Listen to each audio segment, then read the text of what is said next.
School is an 18-year forced government training program that sterilizes the potential for brilliance in children. Those who actually survive schooling and survive conformity and continue on to think for themselves truly are a rare breed. All children start out as curious, highly experimental minds, and then one day they're sent to school. Mandatory schooling has never consisted of anything but the memorization of monotonous dead facts and training children to master repetitious behavior. For the greater part of their day, everything the child says must match the interest of their school teachers.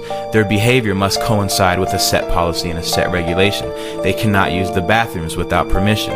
If they wish to speak, they must raise their hands. And after every hour or so, a bell rings and everyone must move to it. It couldn't be any more slave-like. And this type of training becomes a ritual for the child. It becomes the plot background for their television shows and books, or the ideology taught to them by a teacher or a parent. An entire monoculture is being developed here, stripping children of their power to cause trouble for the state at an early age, training them to be good servants of the politically correct.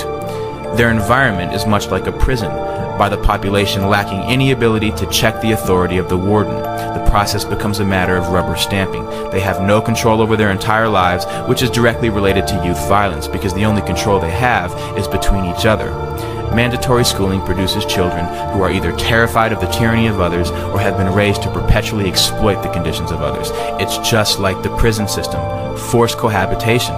The child's presence in certain buildings and their engagement in state-regulated behavior is under penalty of imprisonment. An entire army of truancy officers have been hired to make sure that no child is on the other side of the bars. At the end of 18 years of coercive state authority, the child is released into the world. It's like the end of an 18-year prison sentence. Now that you're trained to do as you're told, now you can be free. And the produce of these schools, or this state-controlled manufacturing operation, is a society willing to submit, to obey, and to listen. Forced behavior, which technically amounts to a type of slavery, will only inculcate a mindset of fear and terror.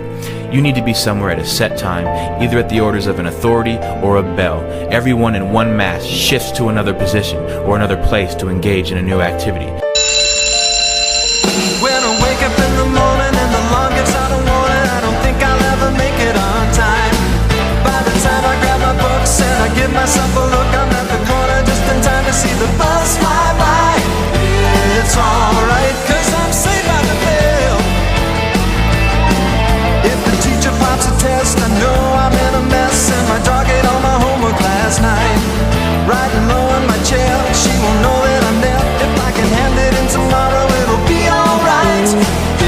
It's alright, 'cause I'm saved by the bell. They're trained to not only follow instruction, but they're also trained to follow a certain behavior.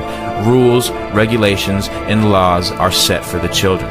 They say you cannot do this to others, you can do this to others, this is acceptable, this is not acceptable. Standards of culture, morality, and behavior are imprinted into these new young minds that are in the blossoming stages of development. Their minds are being intercepted by the state and molded to conform to state standards.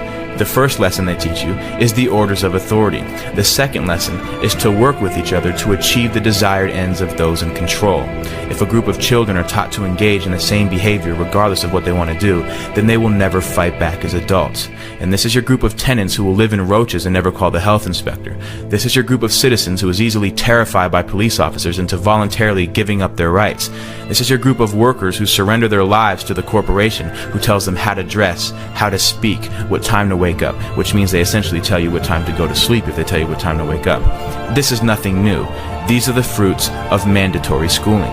If we look into the roots of 19th century industrialism, the Civil War demonstrated to industrialists and financiers how a standardized population trained to follow orders without significant thought could be made to function as a money tree. It's no surprise that global power and corporate wealth is based on a third-rate educational system that works against developing individuals of true character and true intellect. Because the mindless bureaucrat or the thoughtless worker who will follow a system without question is the pattern that our system depends on. And this is what school produces. The system is not designed to educate the public, which is why federal and state bureaucracies call the shots, not the parents, not the local school boards. Every law is harshly enforced with maximum punishments. The tone of a principal is much like the tone of a warden, with no check on his authority. They will always have a way of using coercive ability to enforce a standard on the population. Strict punishment awaits any kid who disobeys this ruling force, and there is no doubt that an active student body reflects positively on school administrators. It's like factory floor men. They're fulfilling their quotas to the inspecting superintendent of the local school district. This is the reality of government training. The state doesn't care if children are homeless or on the streets or suffering from malnutrition and hunger, but the second the child fails to appear in school at the scheduled time, like a court date, the police are alerted. Until we abolish mandatory schooling, your child will be brought up as a slave so that he can accept becoming a slave later in life in adulthood.